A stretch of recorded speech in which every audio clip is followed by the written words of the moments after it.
got a fired up crew, huh, Tom? Amen. Well, hey, my name is Keith Ellison, and I'm very proud to be the deputy chair of the Democratic Party. And welcome to Democrats Live, everybody.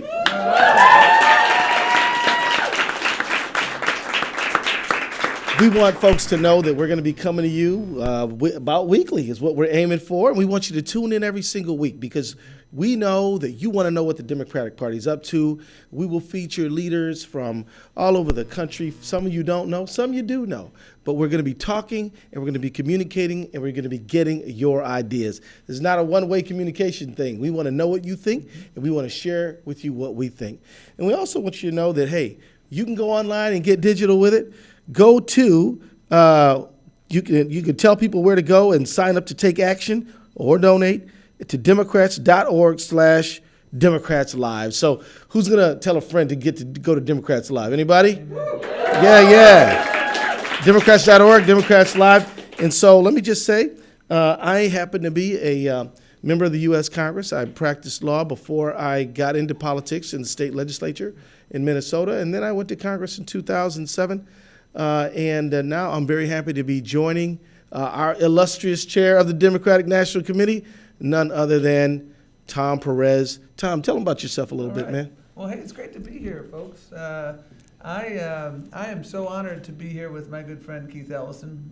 We've spent a lot of time together because we have a shared commitment, as do all the DNC members, that America works best when we feel the full team. That's right. America works best when everyone has a fair shake. That's been the story of my life. My parents taught me if you want to get to heaven, you got to have letters of reference from people living in the shadows. They're both deceased. They didn't tell me how many I needed. And so I've spent my entire life in public service because I want to make sure I have enough. And you know what we all love most about public service is that you get to help people. And last November was a very unsettling day for Democrats and for people who want fairness. And you know what, though? January 20th may have been a noteworthy day because we lost some of the levers of power, but January 21st was a far more important day. That's right. Because what we saw across America, and frankly around the world, was people who stood up and said, you know what, Donald Trump, you did not win the majority of the votes in this country. Donald Trump, you don't stand for our values, and we're going to stand up. And so that's what we're all about. That's what this party's about. That's what tonight's show is about. It's about talking about our values because we have to. And the reason that Keith and I are together here, and the reason why so many incredible Democrats ran for various offices on the Democratic National Committee is because we want to build a better America. America that works for everyone. That's right. We need to go to school on some of our own lessons and mistakes that we've made as Democrats, and we can't be afraid to acknowledge that we need to do things differently and better. For instance, we got to make house calls everywhere. We need an every zip code strategy. Keith, as a grassroots organizer, has really written the book on organizing from the bottom up. And when we do that, and when we understand, people ask, who's the leader of the Democratic Party? Our answer is those millions of folks who are out there on January 21st and beyond. And that's what we need to do. And our goal in this show is going to be to talk about our values, to talk about how we're putting those values into action, and to talk about how we're building a Democratic Party that works in every single state, in every single territory, around the globe where we have Democrats. And that's what it's all about. And I can't think of a better partner than Keith Ellison and the remarkable members of the Democratic National Committee. And you're going to get to meet a number of them during the course of the shows in the weeks ahead because we got a deep bench of committed Democrats who have been building an America that works for everyone. And again, Congressman Ellison has been kicking some butt in his jurisdiction. And one thing I'd love to get your thoughts on, Keith, is you have been able to really demonstrate the importance of turnout. Yeah. And if you look at the state of Minnesota, there is not one Republican statewide elected official you played a role in that. Yeah. What's been the secret of that success? Well, Tom, we used to have them. We had Rudy Boschwitz, we had Jesse Ventura, we had Tim Pawlenty. But what we did is we turned on during the off year, or during the year where there was not an election, we knocked on doors during that time, and we listened to people, and we updated our data. We found out statistically that a lot of people who live in apartment buildings turn over quite frequently. And so if you're canvassing only during the election season, then that data is old by the time you come back. So we set up an apartment program where we knocked apartments, and when it got to be 30 below in Minnesota around election season, people wanted to knock in the apartment buildings, Tom. So it came in handy that way with the volunteers. And then the next thing we do is we hold a lot of community meetings, house meetings, and we knock doors and we talk to everybody. And in that way, we were able to really turn out the vote. Another thing we did is we measured.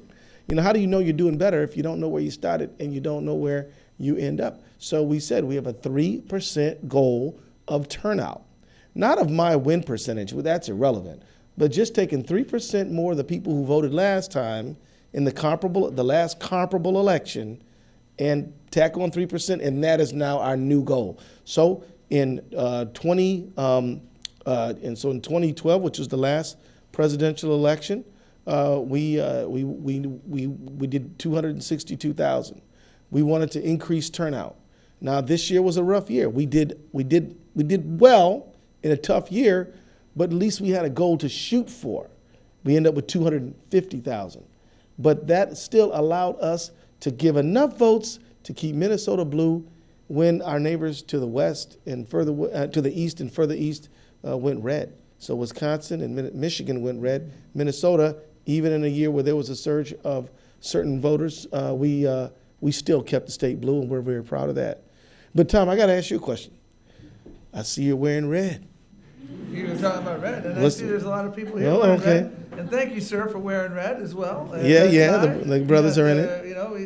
We got the same memo. Happy International Women's Day, and looking forward to attending an event that we have some remarkable leaders That's in right. the Democratic Party. A woman named Carol Penske, who is just been a stalwart in the movement, and we're going to be putting on, and she's really going to be putting on an event that I have the privilege of attending in a couple weeks.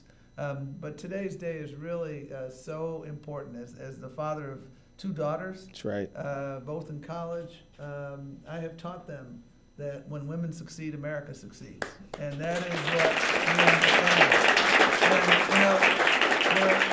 Unfortunately, we're still about a month away from Equal Pay Day, which is it takes women over 100 days longer to earn as much as men earned all the way last year. Equal Pay Day should be January 1st That's right. of each year. That's right. Because we're at parity. And today's day of action is another example of what is remarkable out there, which is the energy. And I said earlier, January 20th was undeniably a notable day, but what we've seen in the weeks that have followed is unparalleled energy everywhere I go. And it's not just the serial activists like Keith Ellison. It's people who've come up to me and said, as we prepare for International Women's Day, people who come up to me to say, Tom, I've been a casual participant in democracy, and I'm seeing the error of my ways. Point me in the right direction. What should we be doing? And that's what we're trying to do as Democrats. We're trying to lead by example, getting out there.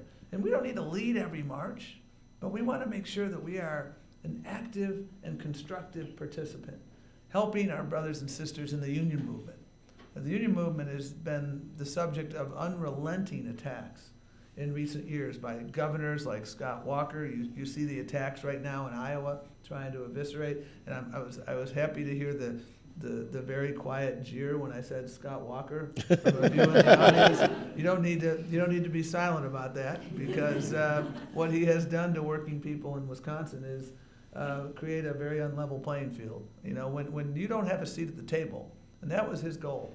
As my friend Lee Saunders, the head of AFSCME, says, if you don't have a seat at the table, you're on the menu. That's right. And for all too many workers across this country, they don't have a meaningful voice. Well, anymore. Tom, the International Women's Day started as International Women Workers Day, 1909. Women had a strike, and that strike, I believe, was in response to the Triangle Shirtwaist Fire, and women, garment workers, started a union, went on strike. So it's important to note that women have always been out there working, always been out there putting food on the table for the families, and your points about women in our economy is so key. And one of the leaders in the aftermath of the Triangle Shirtwaist Fire was a woman named Frances Perkins, who was working then for Governor Franklin Delano Roosevelt. That's right. Tell it. And she later became the first woman to be a cabinet member. That's right. At the Department of Labor. She was and always will be the gold standard for all labor secretaries. And when I had my portrait done at the end of my tenure at the Labor Department, I very much by design did it, and I had Frances Perkins in the background. So if you get the opportunity to see my portrait, you'll get to see myself. But what you really ought to look at is Frances Perkins, because she is the gold standard.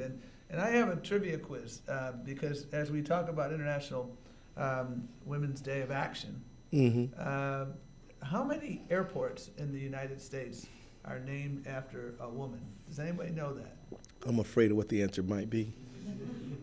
If your guess was 0, you would be correct. Oh, Lord. And I have a good friend, and I'm going to give a shout out to her. Her name is Cynthia Terrell, and she and her husband, Rob, run a remarkable nonprofit called Fair Vote that advocates for voting systems and electoral reform and remarkable things. And she has an idea that I think we should think about, and that is she wants to rename Dulles Airport after one of America's remarkable women, Eleanor Roosevelt.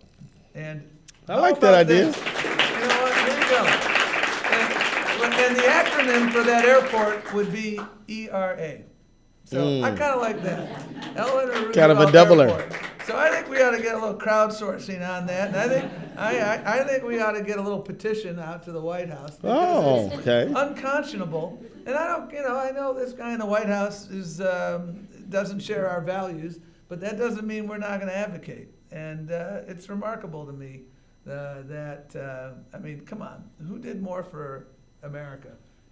Dulles or Eleanor Roosevelt? I'll take Eleanor Roosevelt any day of the week. So help us out in that. Yeah. And I'm going to make sure that my friend Cindy is leading the charge and continuing to lead the charge. Well, to that point, Tom, I mean, look, the Democratic Party really is a party where people are ready to get involved, get active, get involved, change the names of airports, but also change the course of history in this country. What role do you see the Democratic Party playing in really helping to steer Americans through these tough times where Americans are being walled off and banned, and sanctuary cities and healthcare, and even foreign steel being brought in by Trump after he's promised to use American steel? What course do you see the Democratic Party playing? Well, we have to take the fight to Donald Trump, but we not only have to take the fight to Donald Trump and stand up to his unconscionable and mean-spirited Muslim ban. And 2.0 is as mean-spirited as 1.0. That's right. And 3.0, and there will be a 3.0 because this one will get struck down too, isn't making America safer, and nor is it making our democracy stronger. And when you attack immigrants and you pit one group against the other, that's not who we are as a nation. And one of the lessons of this election is when we put hope on the ballot, as we did in 2008 and 2012, we win. And the Democrats have always been the party of optimism. We're the party of inclusion. And when we allow some to divide us through fear, we don't do so well. And a lot of people went to the ballot box fearful. And that's so much of what we have to do is we need to make sure we're out there with our positive message of opportunity. Because guess what? If you want to create jobs in this country, put a Democrat in the White House. That's right. You look at what. That's right. Let's just, I'm going to get a little wonky with you. Now my Labor Department hat days come in. We've had 36 years since Ronald Reagan became president. 20 years of those, we had a Republican in the White House. 16 years, we had a Democrat in the White House. In those 20 years of Republican rule, we had net new job creation, jobs gained minus jobs lost in the private sector, roughly 16 million jobs gained under that 20 years of Republican rule. In the Democratic rule, 16 years, 4 years less, over 32 million jobs gained during 4 less years. Those are the facts, folks. And by the way, those are not alternative facts. I welcome somebody. It's not fake news, y'all. You know, fact number 2. You know, when Bill Clinton took office in 1993, George Herbert Walker Bush had handed him a recession. When he left office, we had surpluses as long as the eye could see and unemployment 4.0. When George W. Bush left office, he handed Barack Obama carnage, to quote somebody else. I think there was the worst recession of our lifetime. something like 741,000 jobs. Yeah, we lost 2.4 million jobs in the 3 months before Barack Obama Incredible. took office in 2009. Unemployment was heading toward 10%. The foreclosure crisis had ravaged communities. And that's because of the wild, wild west mentality where they say, we can't possibly regulate in this space because it'll create an unsound climate for business. Well, it created unsafe communities. It created devastation. And Barack Obama inherits the worst economy in our lifetime, and he leaves office with an unemployment rate of 4.7%. Those are the facts, and we need to make sure that we tell the facts. Do we still have work to do? Of course we do. The unfinished business of America is income inequality. We have to make sure that when we see prosperity, it's shared prosperity, That's not right. just prosperity for a few. But you see it every day, Keith, in your work in Congress. That's right. And how do you, and I think the issue that of the day right now is access to health care. Because Absolutely. 20 million people are at risk of losing their health care. It would be really helpful for you to educate not only our audience here, but our online audience about what's happening in Congress, what's at stake in this debate, and what are we doing as Democrats? Well, let me just start by saying when Democrats lose elections, bad things happen to good people. And I say that with this healthcare debate in mind. As a member of Congress, we've had to fight them from trying to repeal the Affordable Care Act about 60 times. One time they shut the government down 16 days because we refused to repeal the Affordable Care Act. And so now they got the presidency in both houses of Congress, and they're talking about repealing the Affordable Care Act. And for a long time, Tom, they wouldn't even let us know what was in the thing. They kind of kept it under wraps. And now we know why. It's a stinker, if ever. I mean, this thing is awful. That's a polite word. Yeah. I mean, it is really bad. Put it like this. The repeal will relieve wealthy people of taxes that they have to pay. Definitely if you are a well-to-do person who cannot possibly be satisfied with what you have, you'll be happy because you're going to get even more because of the repeal. And yet people who need health care will lose it. The donut hole, which helped seniors be able to afford their drugs, will now be not there. The donut hole will be there, but the money to fill in the donut hole will not be, and will make prescription drugs go up. It'll allow when we passed the Affordable Care Act, we said that look, insurance company executives, you cannot deduct bonus and salary from the taxes that you pay. Now they will be able to go back to that, which obviously will mean they're going to get even more money. Medicare and Medicaid expansion will go away. They will curtail Medicaid and limit it and cut it, and you'll see Medicare be cut, voucherized as well. So there's going to be all kinds of problems, and yet the far right of their party isn't even satisfied. In fact, the Freedom Caucus is not mad because of this proposal. They're mad because it doesn't go far enough. They'd cut even more if they could. So we have a situation where literally millions of people will face being excluded because they have a pre-existing condition. Although Republicans say that they want to to add that in. You can't really do that without the individual mandate. Why? Because the individual mandate says everybody's in the pool, which means that we average out the risk. You follow what I'm saying? But if you don't have an individual mandate, the people who get insurance is simply going to be a high risk pool. People who who are healthy won't get it, and they'll have every incentive not to get it, because if you have a gap in coverage, there's like a 30% cost above the cost that you'll be charged on your premium to get it. So they basically have a financial wall for you to get coverage if you have a gap, which means you're going to have more people not getting it because it's too expensive to jump in. So those are just a few details.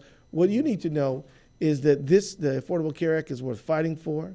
What the Republicans have offered is no alternative. You cannot repeal and replace. You can repeal and give something lesser, but you cannot repeal and replace unless you're willing to tax people with a lot of money, which I've never seen a Republican willing to do.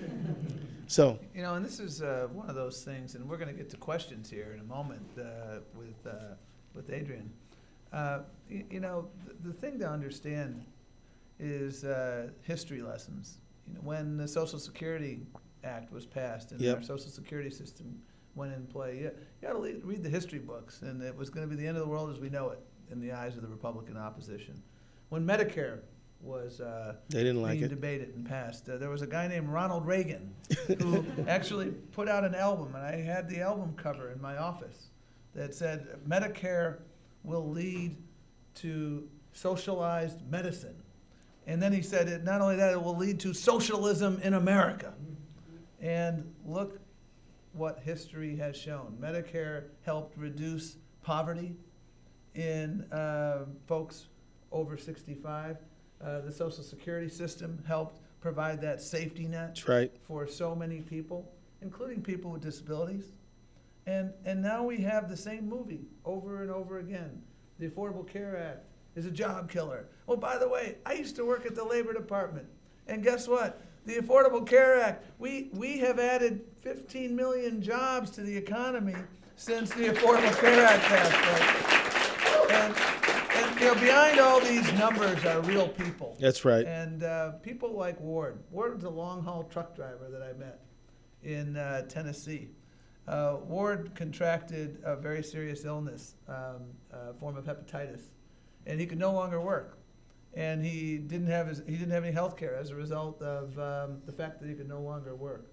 And on March 1st, 2015, he got coverage under the ACA. And literally weeks later, not months later, weeks later, he had a liver transplant. The Affordable Care Act literally saved his life. And I remember asking him, Ward, what are you going to do now that you have your health back? And his answer, without missing a beat, I want to work. That's right. I want to be a taxpayer. I want to get the dignity of work back into my life because I've been working all my life and I'm proud of it. I don't know why the hell these Republicans want to make it harder for people like Ward to make ends meet, to get back on their feet.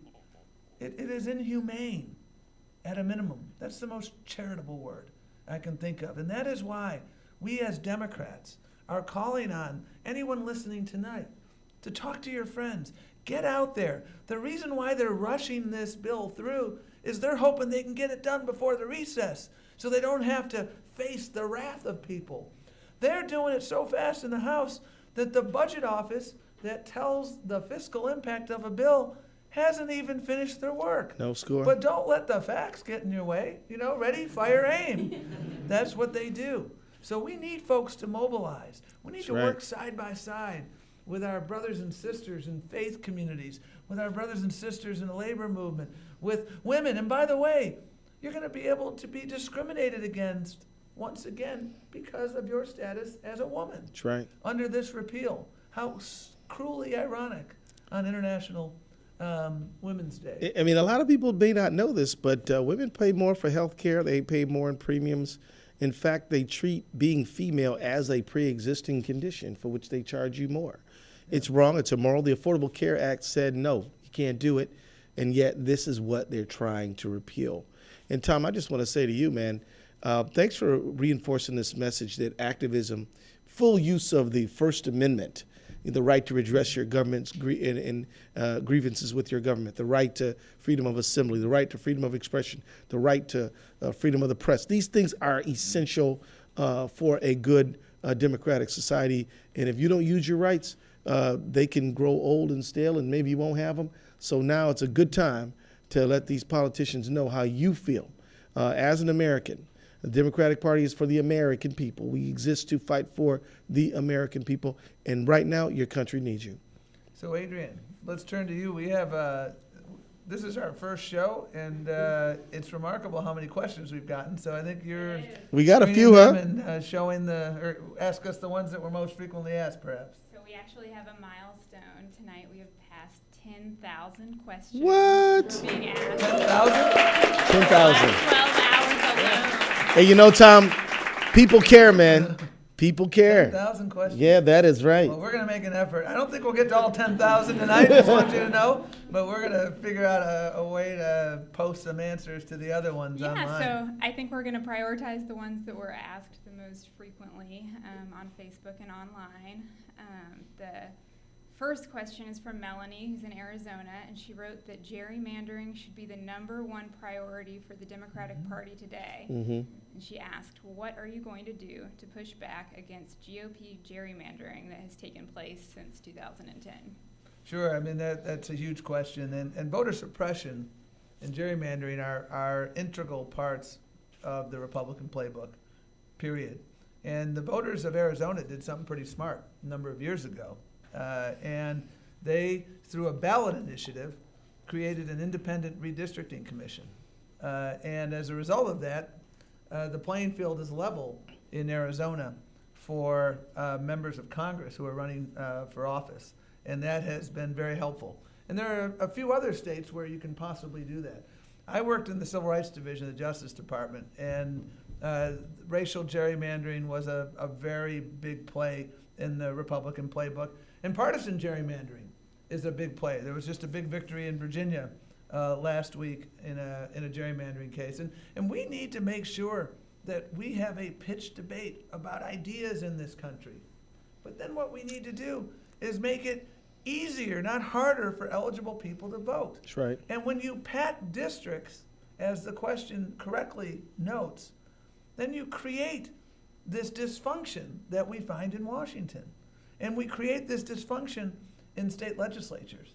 And one of the most important reasons why we both are here at the DNC is because we have to build strong parties everywhere. And we have to take on, as a Democratic Party, in an even more robust way, the abiding civil rights issue of our time, which is gerrymandering. Because we have too many states like Ohio and Wisconsin and Pennsylvania where if you did this fairly, you would have a much different mix, and you'd have a debate in the marketplace of ideas. And so that's why that question is the perfect question to begin this with. And we are working right now to dramatically ramp up our presence as a Democratic Party, because this issue is front and center. And for someone who sued Texas, sued South Carolina, sued Wisconsin, a bunch of states that did really nefarious things, we've got to not only play defense, but we've got to play more offense. You know, one thing that a lot of folks out there, perhaps college students, might do is help create the debate. You can have forums on your campus on just what is gerrymandering.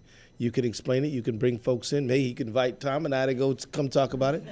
But it is important to help people understand there's a political education that needs to go forward, and young people can be a big part of that. So we got this next question a lot. Judy in Minnesota wrote, it feels as though we are virtually powerless in Washington with White House, Congress, Supreme Court run by extreme Republicans. What are you going to do to change things so that we have a voice again in our democracy? Question from Minnesota should Yeah, be right. answered by The Minnesotan. Minnesota. Well, we're going to mobilize people. We're going to use our First Amendment rights to organize the streets, and then we're going to win elections. We're going to make the case to people that, you know, not voting is not some kind of a protest. It's actually a surrender. And that if you don't like the candidates, run yourself. We're here to train you to do that. That's one of the things that we want to do. But don't feel powerless. Actually, we have tremendous power. We have people power. And there's no better power than that. And if you wanted to see people power on display, you should have been at the Capitol of your country today when you saw literally probably thousands of women out there calling and standing up for International Women's Day, or at the Women's March a few weeks ago, or at the airport marches a few days ago. I'm telling you, when the Republicans got up there and tried to gut the ethics rules, they were in control. But people called in, and they showed up, and they raised their voices, and those Republicans backed off. So never, ever doubt your own power. You have more power than you know, and this is time to activate it. Amen.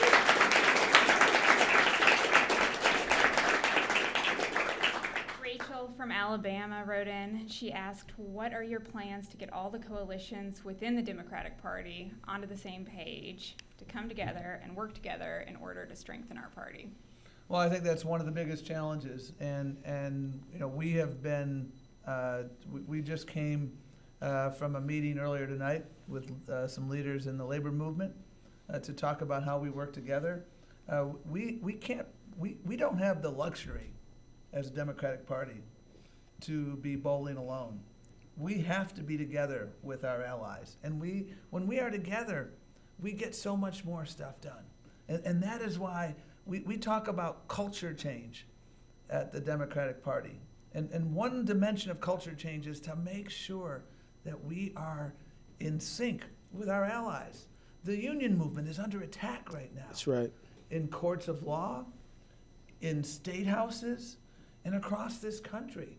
Planned Parenthood is under attack. And it's not a coincidence that they are both under attack simultaneously. Why? Because the far right understands that this is an epicenter of grassroots organizing. And if they can strike a fork in it, they can make it harder for progressives to move forward. They don't want working families and working people to have a seat at the table, because then they can call the shots. That's right. And so it is incumbent on us.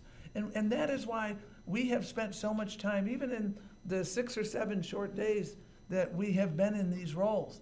A substantial amount of our time has been spent with our friends and allies. And the good news is that for our entire professional lives, as well as the professional lives of the other officers who were elected in the DNC, we've been working in partnership. That's right. So this isn't about making a cold call to folks that we need to be allied with.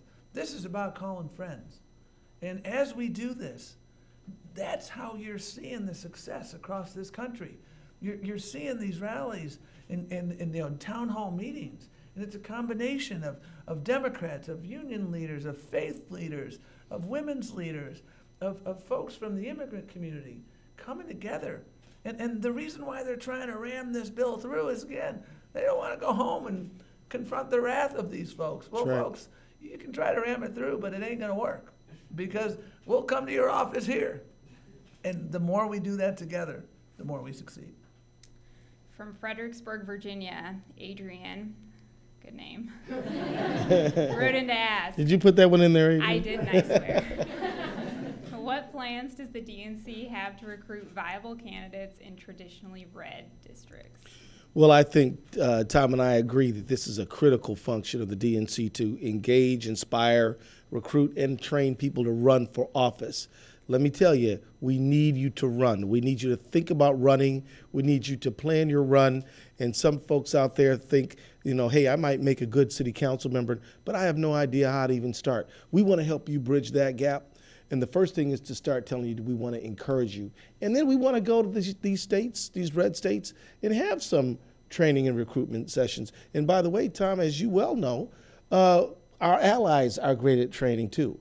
Planned Parenthood, which in the Republican bill they want to defund, by the way, Planned Parenthood is very good at training candidates.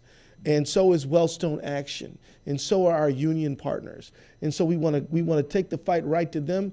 It is our goal and aspiration, and we are aiming high to make sure that there's not one single Republican running who's getting a free pass. We don't want them to just get on the ballot and not be opposed. We want to make sure that we are creating the debate in every single race in this country. I know that's a big, tall order, but we believe that we can do it if we train, recruit, and encourage people to run. And one thing I want to say before finish is that a lot of women are great candidates, but they're not encouraged enough. And if you look at poll data and look at how people, ask women, why didn't you run? You might find a young guy, he might just be an intern. He thinks he can be president. But you got a lot of young women who have got tremendous credentials who aren't sure that they're ready to run. And we're here to say, you got to run. We want you to run. We believe in you. We know you can do it. And we want to give you the training and equipment to be that city council member, that mayor, that state legislator, hey, that president one day. We got to crack that glass ceiling. And when we talk about getting back to basics, this is one of the basics we have to get back to. I remember during the recent campaign in the DNC race, talking to a party chair in a state that shall go unnamed who recruited 61 Democrats to run for office. And she called the DNC to ask for help training and was told, sorry, we can't help, we don't have time or we don't have the resources. And that's not going to happen in today's DNC because there's energy out there. Yes, and we want to channel it. And we want to work with partners like Emerge and then the other partners that Keith correctly identified. And I hope you will get out there because I'll tell you, America needs you. Yes. America needs your voice. And don't look at me and say I'm too young. Okay? You're not too young. That's right. You're never too young. Age is a state of mind. And also, the older I get, the more I say that. But let me add this. Tom's absolutely right. Don't say you're too young. You might be the invigoration on that board. But also don't say you're too old. Because you got some folks who may have done a career, they're now in retirement, and you may be the only real adult supervision on that school board. We might need, so don't count yourself out. I got a friend who said, well, Keith, I immigrated here from another country. My name's a little different. I said, our president's name is Barack Hussein Obama. Don't tell me about your name. If he can win, you can win. And the same person had an accent. I said, Arnold Schwarzenegger had an accent. I'll be back, You can, if people know that you care about them, you can be young, you can be old, you can be an immigrant, you can be born here, you can be male or female, you can be straight or gay. In Minneapolis, we got one of the first transgender people who is running. We expect Andrea Jenkins to win her race in the 8th Ward in Minneapolis. So we just want to say, the only qualification you have to have is to serve and to want to make your community better. That's what we need you to have. Norma from Arkansas asked, what are you going to do to keep the investigation going on Trump and Russia? She says, this has to be dealt with quickly or the country is going to be in, I laugh because I agree, big trouble. Did you edit that question? Well, last week we both called for the resignation of That's right. Attorney General Jeff Sessions. I mean, it's called the Department of Justice. Yeah.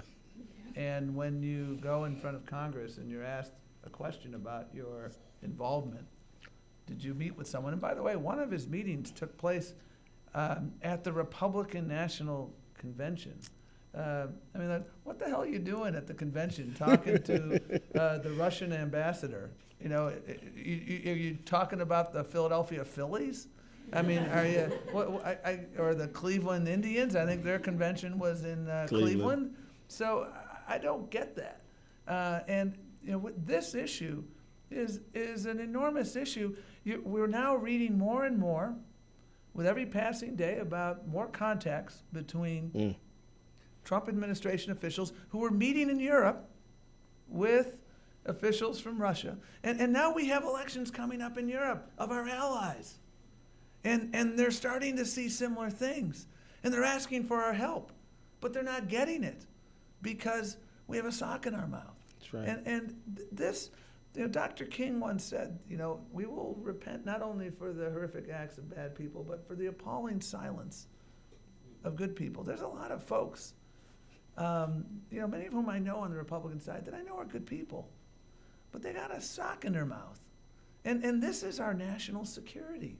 If the tables had been turned and Hillary Clinton were now the president, aided and abetted by Comey and Putin, there would have been articles of impeachment filed. by the Republicans. They had 15 hearings on Benghazi.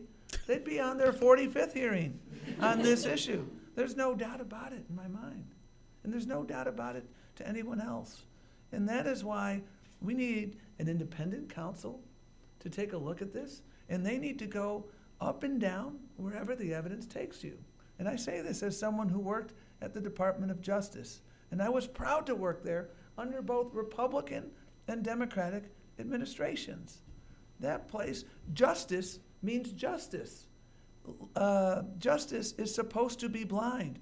And as Jeff Sessions said in 1999, when he was a senator, talking about Bill Clinton, nobody is above the law. You're correct, Senator. And that includes you. That's right. That's right. This next one is our last question for tonight. If you haven't heard your question asked, as Tom and Keith said, they are planning to hold many more of these, and we are really excited to see all these responses. So please tune in next time. Stay in touch with us. The last question is from Regina in Arizona. She wrote the following. I am very concerned about the repeal of the ACA. I am a 2-time cancer survivor. This act saved my life. Because of all the uncertainty with my insurance, my husband and I have made the very painful decision to put my fertility treatments on hold because I am afraid that I will lose my insurance. I have written to my senators but have received lackluster answers. I've also emailed other senators and haven't received any responses. So I want to know what you all will do to protect the ACA. Well, one thing we're going to do is we're going to highlight her story, because there are literally millions of people all over this country suffering the same or similar type of tragedy, and we want them to know that they're not alone, that we do care about them, that when we passed the Affordable Care Act, we had her and her family in mind, and we are not going to stop fighting, and we're going to protect her and her family and all people who want nothing more than to be able to go to the doctor in this richest country in the history of the world. You know, we're going to stand up and highlight stories, but we're also going to fight. We're going to encourage our people to go to meetings and to go to rallies and to write and to use all of the tools in their disposal to make sure that we stand up for what we believe in. I am telling you, this is a winnable fight, but only if we exercise our First Amendment right and we get out there and we get out there strong. The worst thing we can do is to think that we can't do anything and we're alone and the fight's over. We have plenty of power in this country and in this room, and we're going to use it all. And we also need your creativity. We need you to think of stuff we haven't thought of. We need you to get the word out in a way we haven't figured out on a way to do it. But we need to engage everyone in this fight. And just remember, when Democrats lose elections, bad things happen. Elections have consequences. It does matter who you vote for. And as Tom said earlier, if you want a better economy, vote for a Democrat. If you want to go to the doctor, vote for a Democrat. If you don't want walls being put up against your neighbors, vote for a Democrat. If you don't like people being banned because of their religious faith, vote for a Democrat. I think you guys got the point. You know, I mean, we're going to fight like hell is the short answer, as Keith correctly pointed out. This one is just so personal because I know so many people who have the same story as Rebecca, and the callousness that is displayed by the Republicans on this issue. And this is an illustration of the danger of alternative facts, because for years and years and years, they've been spreading this BS that the Affordable Care Act is a job killer. It's bringing the economy down. And the reality is it's a lifesaver. For the first time in recent memory, the majority of Americans now support the Affordable Care Act. Why? Because they're finally learning the truth. I can handle the truth. The truth is that the Affordable Care Act is a lifesaver. It saved Rebecca's life. It saved Ward's life. It has enabled so many people to finally get access to basic health, good health, that enables them to go to work. That's right. And punch their ticket to the middle class. And that is why we need to continue to tell this story over and over and over again. I am confident that we will prevail on this fight. History has its eyes on us. That's right. And history will judge us well as Democrats. Because just like the fight for Social Security, just like the fight for Medicare and Medicaid, just like the fight for the Affordable Care Act in 2009 and 2010, we are fighting for what it means to be middle class in America. This is a pillar of the middle class. Health care for you and your family, a roof over your head, a good job that enables you to feed your family and give you retirement security. This is one of those pillars, and we will succeed, and we will be taking names during the course of this success, and we will hold those who tried to do this accountable. Not simply in 2018, folks, in 2017. That's right. In New Jersey, in 2017, in Virginia. That's right. We will tell this story, and that is why we are here together. That is why, although we're confronting all of these incredibly serious threats as a nation, I come to you tonight, and I know I speak for everyone on the DNC when I say I come to you and we come to you with a real optimism. That's right. Because I've never seen in my life the activism out there. And it's unfortunate that it took this horrific circumstance to bring it about.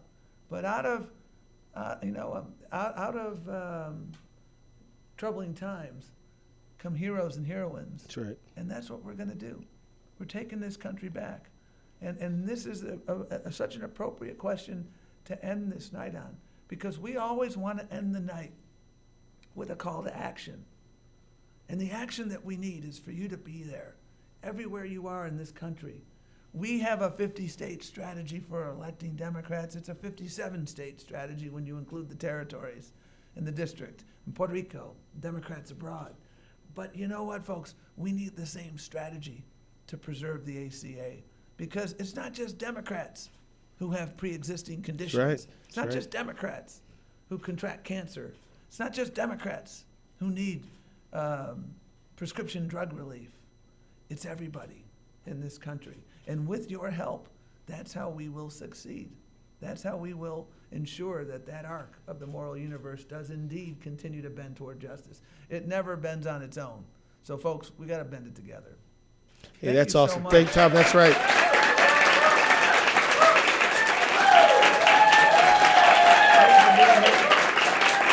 So, hey. All right. Well, let me thank everybody who tuned in tonight. Let me thank our awesome studio audience. Give it up one minute. Tom, Mr. Chairman Tom, great job tonight. Adrian, wonderful job too. And all of our crew who helped make Democrats Live come across a great, and let me just tell you, you have been at the inaugural event of the Democrats Live.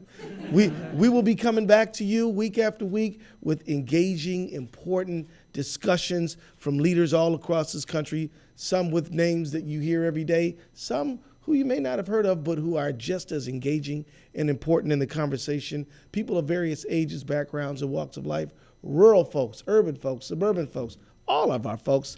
And I just want to let you know that we're committed to it, and we have absolutely committed to communicating with you. So look, if you want more information, please check out Democrats.org, Democrats.org/Democrats Live. And with that, Tom, I'll say good night. Hey, thank you, my friend. All right. You know what? Thank you to those 10,000 plus people who asked questions. I'm so sorry we didn't get to all of them. Next week we'll extend the show a little bit, and maybe we can get down to the end. But thank you so much for that. The activism that's reflected in that number is very, very inspiring. And we're all in this together, folks. We all succeed only when we all succeed. Let's move on. Take care. All right. Thanks a lot.